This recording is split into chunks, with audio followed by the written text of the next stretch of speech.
আসসালামু আলাইকুম, সবাই কেমন আছেন? আশা করি সবাই ভালো আছেন। তো আজকে আরেকটা ভিডিও নিয়ে চলে আসছি। এখানে দেখেন অনেক দিনের জন্য আমি বুট আর আলু সেদ্ধ করে নিয়েছি। আর এখানে 2 দিনের জন্য পেঁয়াজু বানার জন্য পেঁয়াজুর ডাল আমি ব্লেন্ডারে ব্লেন্ড করে নিচ্ছি।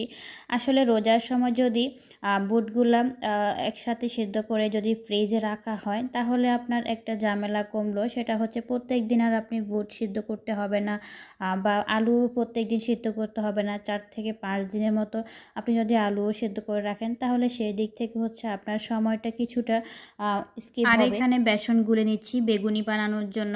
আসলে কি দিয়েছি তা শেয়ার করলাম না, সেটা আপনারা কম বেশি সবাই জানেন। আর রমজান মাস যেহেতু চলছে, সেহেতু হচ্ছে প্রতিটা ঘরে ঘরে এরকম বেগুনি আর পেঁয়াজু বুট সব কিছুই চলছে, আমি জানি। তো এখানে দেখেন সব বুট আমি যখন সেদ্ধ করে নিলাম তখন আলুগুলো একটু আলাদা করে নিলাম। এখন হচ্ছে সেই বুটগুলা ছেঁকে নিচ্ছি। ছেঁকে হচ্ছে হালকা করে একটু ধুয়ে পলিথিন ভরে রেখে দেব। আপনাদের সবার রমজান মাস কেমন কাটছে? আশা করি সবার ভালো কাটতেছে। কাটবে না কেন? রমজান মাস হলো রহমতের মাস, বরকতের মাস। অল্প কিছু বুট রাখবো আজকে ভাজি করার জন্য, যেহেতু কিছুক্ষণ পর ইফতারের সময় হয়ে যাবে। তো এখানে আমি পাতলা করে বেগুনগুলা কেটে রাখছি, আর এখানে হচ্ছে বেসন গোলানো। তো এখন আমি আস্তে আস্তে করে সব বেগুনিগুলা ভেজে ফেলবো আর কি। আসলে আজকে বেগুনিগুলো ভাজি করতেছি ছোট একটা পাতিলের মধ্যে। সেটার একটা কারণ হচ্ছে কড়াইয়ের মধ্যে যদি আমি ভাজি করতে যাই তাহলে সেই ক্ষেত্রে কিন্তু আমার এই কারেন্টের চুলায় কড়াই বসে না। তাই আমি বুদ্ধি করলাম এরকম ছোটোখাটো একটা পাতিলের মধ্যে যদি ভাজি করা হয় তাহলে কিন্তু একেবারে সুন্দর করে বেগুনিগুলো ভাজি করা যাবে।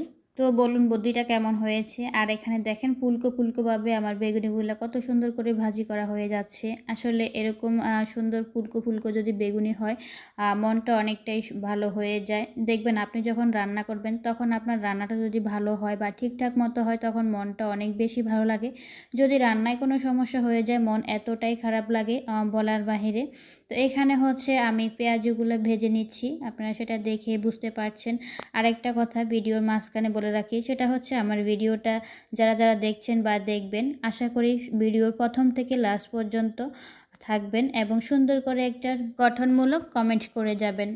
আপনাদের কাছে তো আশা করতে পারি যেমন শেয়ার করে দেওয়ার জন্য, তেমন হচ্ছে কমেন্ট করার জন্য, লাইক দেওয়ার জন্য, ভিডিওটা দেখার জন্য। যেহেতু আপনারা আমার ফ্যান ফলোয়ার, প্রথম থেকে লাস্ট পর্যন্ত আপনারা আমাকে আস্তে আস্তে সামনের দিকে এগিয়ে আনছেন। তো আরও সামনের দিকে যেতে পারবো আপনাদের ভালোবাসা পেলে, আপনাদের সাপোর্ট পেলে, এটাই আর কি। এখানে আরেকটা কথা বলে রাখি, সেটা হচ্ছে আপনারা কেউ ভুলেও প্রফেশনাল বোট অফ অন করতে যাবেন না। আসলে যদি অফ অন করা হয়ে যায় তাহলে কিন্তু আপনার রিচ এঙ্গেজমেন্ট সবগুলা চলে যাবে, আপনি আবার নতুন করে তুলতে হবে। তো এই বরবাদটা কেউ করবেন না আশা করি।